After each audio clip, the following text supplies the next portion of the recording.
Assalamualaikum warahmatullahi wabarakatuh. Salam sejahtera buat kita semua. Baiklah, kami dari kelompok 2 akan mempresentasikan materi kami, di mana yang beranggotakan saya sendiri Dian Indriani, kemudian Ekila Krisemara dan Vicky Octavian. Di sini saya sebagai pemateri akan menyampaikan materinya. Kemasan edible. Kemasan edible adalah kemasan yang dapat ikut dikonsumsi, bersifat mewadahi dan memberi bentuk yang bersifat melindungi bahan pangan dari kehilangan substansi yang mudah menguap. Jenis kemasan edible yaitu edible coating dan edible film. Baiklah, kita lanjutkan dengan pengemasan edible antimikroba. Edible film yang bersifat antimikroba berpotensi dapat mencegah kontaminasi patogen pada berbagai bahan pangan yang memiliki jaringan.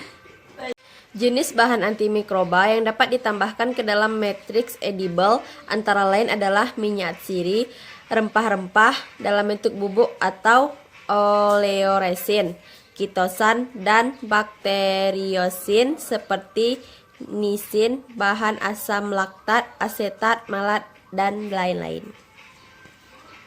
Kemudian ada pula kemasan antimikroba. Kemasan antimikroba merupakan suatu kemasan yang dapat menghentikan, menghambat, mengurangi, atau memperlambat pertumbuhan mikroorganisme patogen pada makanan dan bahan kemasan. Penggunaan bahan-bahan alami dalam pengemas edible berbahan baku polimer alami akan mengurangi limbah plastik yang berasal dari polimer sintetis, sehingga mengurangi kerusakan lingkungan. Lanjut dengan pembuatan edible film. Pembuatan edible film berbasis pati dilakukan dengan mencampur pati alami maupun pati termodifikasi dengan bahan-bahan tambahan seperti plasticizer, minyak, dan bahan lainnya, termasuk bahan aktif atau antimikroba. Proses produksi edible film berbasis pati sagu dengan penambahan antimikroba dimulai dengan mendispersikan pati dengan aqueous, kemudian dipanaskan dan ditambahkan bahan aditif seperti plasticizer atau lipida. Proses pembuatannya yaitu pencelupan, pelapisan atau penyemprotan, bahan dikeringkan, dan disimpan. Kelebihan dan kelemahan edible coating berbasis pati bisa kita lihat sendiri di materi ini. Kemudian karakteristik edible coating antimikroba yaitu penambahan antimikroba ke dalam kemasan edible akan mempengaruhi sifat fisik bahan pengemas. Kemudian penambahan konsentrat bawang putih ke dalam film akan menurunkan nilai kuat tarik. Kemudian penambahan kitosan ke dalam komposit edible film akan menurunkan kelarutan air dalam film berbasis pati karena tingginya hidrofobisitas kitosan.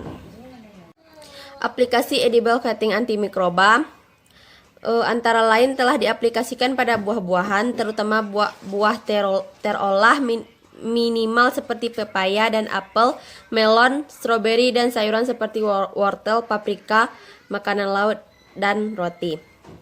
Aplikasi edible coating berbasis pati sagu dengan penambahan minyak serai dapur dapat memperpanjang masa simpan paprika sampai 33 hari dan dari sisi organoleptik dapat diterima oleh konsumen. Jadi kesimpulan dari materi kami yaitu pengemas edible berbasis pati dengan penambahan bahan antimikroba merupakan alternatif yang baik untuk meningkatkan daya tahan dan kualitas bahan pangan selama penyimpanan. Selain lebih aman bagi kesehatan, penambahan bahan antimikroba ke dalam edible film akan meningkatkan masa simpan dan stabilitas bahan pangan karena sifat penghalang dari lapisan film diperkuat oleh komponen antimikroba. Karakteristik fisik dan mekanik edible film akan berubah seiring dengan penambahan bahan antimikroba, gliserol, lemak, dan bahan tambahan lainnya. Komposit pati dengan bahan yang bersifat hidrofobik seperti kitosan akan memperbaiki karakteristik mekanik edible film karena sifat hidrofobisitasnya selain bersifat antimikroba. Sekianlah presentasi dari kelompok kami. Kami akhiri dengan wassalamualaikum warahmatullahi wabarakatuh. Terima kasih.